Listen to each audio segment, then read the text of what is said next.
उनका सम्मान अभिनंदन करना चाहती हूँ। तो परिचर्चा के पहले मैं मैडम के सम्मान में कुछ पंक्तियाँ कहना चाहूँगी, क्योंकि माँ अहिल्या की 300वीं जयंती पर्व भी हम मना रहे हैं। और माँ अहिल्या मालवा की वो शक्ति है, नारी शक्ति है, नारी गौरव है। उन्हीं के सम्मान में और उन्हीं की परंपरा को आगे बढ़ा रही हैं हमारी आज की अतिथि, आज की मुख्य वक्ता डॉक्टर निवेदिता शर्मा। एक बार जोरदार तालियां मैडम के लिए। नारी शक्ति है, सम्मान है, नारी शक्ति है, सम्मान है, नारी गौरव है, अभिमान है। नारी ने ही ये रचा विधान है, नारी ने ही रचा यह विधान है। हमारा नतमस्तक इनको प्रणाम है, हमारा नतमस्तक इनको प्रणाम है।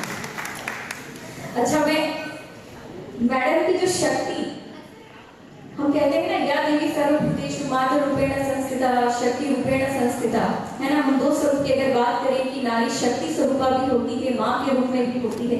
ये दोनों स्वरूप मैंने मैडम में देखे। कैसे देखे? मैं मैडम से कभी मिली नहीं, आज पहली बार मेरी मुलाकात हुई, लेकिन मैडम का मैं नाम बहुत अच्छे से जानती थी। जैसे ही मुझे बोला गया नाम, तो खैर वो चूंकि बाल अधिकार संरक्षण आयोग की सदस्य हैं, माननीय सदस्य हैं, तो वैसे भी उनका नाम जानते हैं। लेकिन मैं पहली बार, मुझे जब पता चला जब मैं रतलाम आई थी, और अखबार में मैडम का शक्ति स्वरूप और मातृ स्वरूप रूप देखने को मिला, जब वो एक मदरसा में बच्चियों के अधिकारों के लिए बोली और जब तक हुई। तो मैंने जैसे उनका नाम सुना, मैंने कहा हाँ, मैंने तो अभी इन्हें पढ़ा था न्यूज़पेपर में। मैडम तो बहुत अच्छा उन्होंने अधिकारों की बात कही। तो केवल एक पद पर रहना आपकी उपलब्धि नहीं होता, उस पद पे अधिकारों का सदुपयोग करना, ये मुझे लगता है कि ये एक उपलब्धि होती है, और इसी के लिए व्यक्ति जाना जाता है, इसी के लिए व्यक्ति सम्मानित होता है। और ये मैं मैडम का मैंने देखा। मैडम का एक और चीज के लिए अभिनंदन। मैं जब मुझे मैडम के बारे में थोड़ा सा जानना और था, तो मैंने थोड़ा सा सोशल नेटवर्किंग साइट्स पे देखा, सर्च किया, तो मैडम को 2 बहुत बड़े पुरस्कार मिले हैं। एक तो सुषमा स्वराज स्त्री सम्मान मैडम को दिया गया है, जिसके लिए मैडम का हम अभिनंदन करते हैं। इसके साथ ही केंद्रीय महिला एवं बाल विकास राज्य मंत्री सावित्री ठाकुर जी द्वारा उन्हें राष्ट्र निर्माण सम्मान से भी सम्मानित किया गया है। इसके लिए भी हम मैडम का हार्दिक अभिनंदन और स्वागत करते हैं। अब जैसा कि मैडम यहाँ पर स्टूडेंट हैं, बच्चे हैं यहाँ पर बहुत ज्यादा, तो पहले तो हमें उन्हें अपनी और इस विषय की ओर हमें उन्हें लेकर आना पड़ेगा कि सबसे पहले तो जब हम बात करते हैं वन नेशन वन इलेक्शन, एक राष्ट्र एक चुनाव, तो चुनाव में सबसे बड़ी भूमिका किसकी होती है? वोटर्स की होती है। मतदाता की भूमिका सबसे महत्वपूर्ण होती है। और मतदाता ही अगर जागरूक नहीं है अपने अधिकार के प्रति, केवल वोट डालना हमारा अधिकार नहीं है, हम एक सही कैंडिडेट को चुने, ये हमारा विवेक अगर जागृत रहता है तो ही हम अपने मताधिकार का प्रयोग कर पाते हैं। तो इस विषय पर आने के पहले हम इस बात पर मैं मैडम से चाहूंगी कि वो यहाँ से बच्चे क्योंकि बैठे हैं और इनमें से बहुत सारे 2 साल के बाद 18 साल के हो जाएंगे और एक अच्छे मतदाता के रूप में सामने आए, तो पहले थोड़ा हम यहाँ से शुरुआत करें। मैं मैडम को देती हूँ।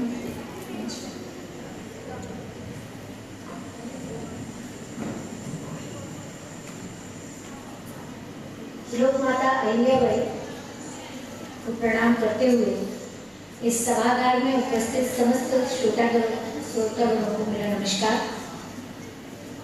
आज का विषय है वन नेशन वन इलेक्शन, एक राष्ट्र एक चुनाव।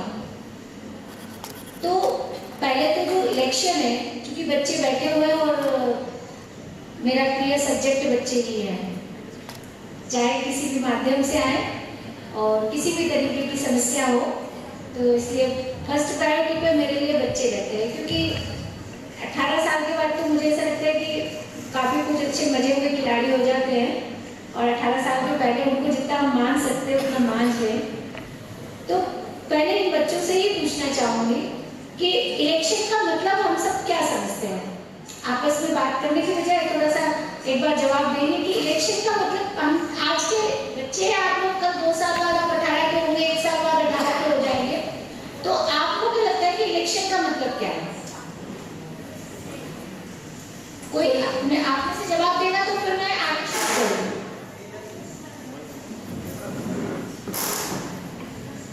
हम विषय विषय पर तभी आ पाएंगे जब इलेक्शन क्या होता है हम इसे समझ पाए। हाँ, हर इंसान को एक अधिकार होता है कि वो अपने लिए एक प्रतिनिधि चुन सके जो उनकी चीजों का ध्यान रखे, जिससे उनके लिए जो फैसिलिटीज होनी चाहिए वो अवेलेबल करे।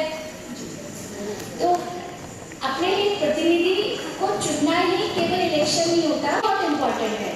तो इलेक्शन का मतलब होता है कि जो हमारे राष्ट्र के लिए, हमारे राज्य को अच्छे तरीके से चलाए, वो हमारा इलेक्शन कैसे, और मेरे द्वारा चुना जाने वाला प्रतिनिधि बहुत अच्छा होना चाहिए। तो इसके लिए उन्होंने बहुत खोज खबर की, बहुत जगह गए। जब उनको चंद्रगुप्त जैसा मिला तो उन्होंने उसको अपने लिए सिलेक्ट किया और इलेक्ट किया कि यही मगध का राजा बनेगा। और फिर सम्राट चंद्रगुप्त तो अद्वितीय सम्राट ही हुए और उनको कोई भी नहीं हराया। और जो एक कहावत चलती थी कि जो जीता वही सिकंदर, तो जो जीता वही चंद्रगुप्त, सिकंदर नहीं, सिकंदर को हार गया था चंद्रगुप्त से। तो ऐसा हमको इलेक्शन का मतलब होता है कि हम अपने लिए एक ऐसे प्रतिनिधि का चयन करें जो हमारे राज्य और राष्ट्र के लिए अच्छा हो, केवल किसी से प्रभावित होकर न करें। अमूमन ऐसा होता है कि मेरे परिवार में जो चलता आ रहा है, मेरे परिवार में जो मैं सुनती आई हूँ, जो जिसको हम कहें कि राजनीति में तो नेपोटिज्म चलता है कि उत्तराधिकारी के रूप में एक व्यक्ति को हमने फिर से बना दिया, फिर हमने उसी के परिवार को किसी को बना दिया, तो ये नेपोटिज्म है। पर सिलेक्शन के लिए भी नेपोटिज्म ही चल रहा है। मेरे घर में चूंकि इसको चुना जाता है इसलिए मैं भी उसी को ही चुनूंगी, तो ऐसा ना हो।